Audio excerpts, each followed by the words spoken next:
پر الگ الگ خاندانوں میں یا الگ الگ قوموں کے اندر نبی کو آیا کرتے تھے. اب ایک ساتھ ساری قوموں کا ایک نبی آنا اس بات کو کرنا چاہ رہا تھا کہ اب اس کے بعد کوئی دوسرا نبی کسی قبیلے کے اندر آنے والا، لیکن سارے قبیلوں کو، سارے اللہ کے مخلوق کو اب ایک وہ نبی مل گیا جس کے رحمت کے اندر سارے لوگ آ گئے. تو آپ کے اس دنیا سے تشریف فرمانے کے بعد، کیونکہ پہلے نبی آیا کرتے تھے جب اللہ کے بندے اللہ سے دور ہوا کرتے تھے، تو آپ کے تشریف فرمانے کے بعد اب قیامت تک کوئی آئے گا نہیں. تو اس امت کا کیا ہوگا؟ حالانکہ یہ امت سب سے زیادہ پیاری امت ہے. ہم سے اللہ جو محبت کرتے ہیں وہ سارے لوگوں سے زیادہ محبت کرتے ہیں. یہ خیر امم ہے. تو تقاضا تو یہ تھا کہ اس امت کے اندر بھی نبیوں کا سلسلہ جاری رہتا، لیکن اللہ نے آخری نبی جو ان کی عظمت اور ان کا مرتبہ جو ہے وہ یہ تقاضا کرتا تھا کہ آپ کے بعد اب کوئی آ کے آپ کی جگہ کو نہ لے لے. تو اللہ تعالیٰ نے اس امت کو سنبھالنے کے لیے اور اس امت کو راہ راست پر قائم اور دائم رکھنے کے لیے، اس امت کو راہ راست پر لانے کے لیے کیا سلسلہ جاری فرمایا؟ وہی کہ اس امت کے اندر علماء آئیں گے. تو آقا دو جہاں صلی اللہ علیہ وسلم نے فرمایا کہ میری امت کے علماء جو ہیں یہ بنی اسرائیل کے انبیاء کے مانند ہیں. نبی تو نہیں ہیں، نبی تو بن نہیں سکتے ہیں، لیکن کام ان کا وہی ہوگا جو پہلے دور کے اندر انبیاء آ کر کام کیا کرتے تھے. اسی وجہ سے بعض احادیث میں تو یہاں تک آیا ہے کہ جس کو میرے ساتھ مصافحہ کا شوق ہو وہ میری امت کے کسی عالم سے مصافحہ کر لے. میری زیارت کا شوق ہو تو میری کسی عالم سے زیارت کرے. تو اس امت کے اندر اللہ تعالیٰ نے علماء کا سلسلہ چلایا اور قیامت تک یہ سلسلہ جاری رہے گا.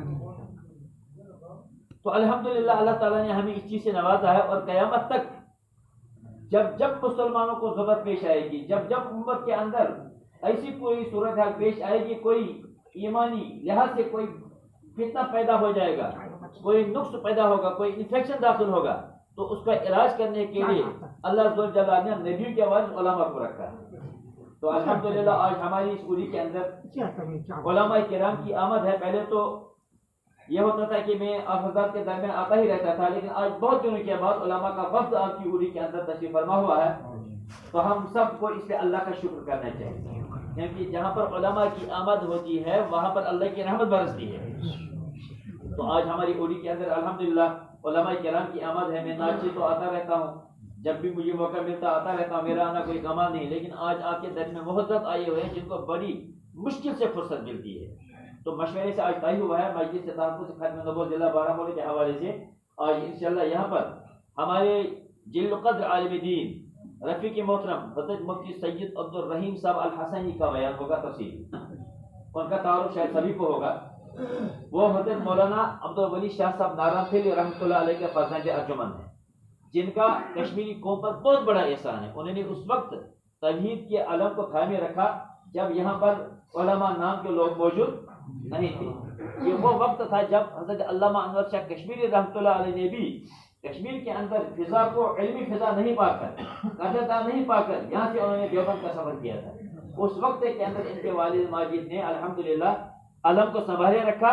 نتیجہ اس کا یہ ہے کہ آج جو ہمارے درمیان آپ دیکھ رہے ہیں مختلف شکل و صورت، یہ روحانی شکلیں، روحانی صورتیں، یہ انہی بزرگوں کی محنت. انہی کے فرزند ارجمند مفتی سید عبد الرحیم صاحب الحمدللہ حسنی سادات سے تعلق رکھتے ہیں، پکے سند یافتہ، جن کے پاس مکمل سند موجود ہے رسول پاک صلی اللہ علیہ وسلم تک برابر حضرت فاطمہ الزہرا تک.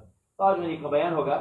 آیت کریمہ میں نے تلاوت کی. اللہ ذو الجلال فرماتے ہیں ان الذین قالوا، ان لوگوں کی تعریف اللہ کرتے ہیں جنہوں نے مان لیا ہمارا رب اللہ ہے.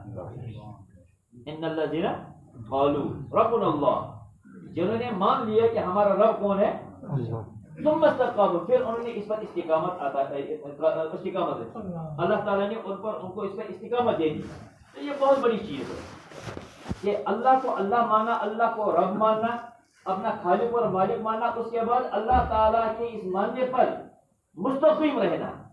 یہ بہت بڑی چیز ہے. انہی لوگوں پر قرآن کے اندر آیا اللہ کی رحمت، اللہ کی طرف سے رحمتیں برستی ہیں، اللہ کے فرشتے آتے ہیں جو ان کے لیے دعائیں مغفرت کرتے ہیں، دعائیں رحمت کرتے ہیں، اور ان کے لیے قرآن پاک کے اندر جنت کی بشارت ہے.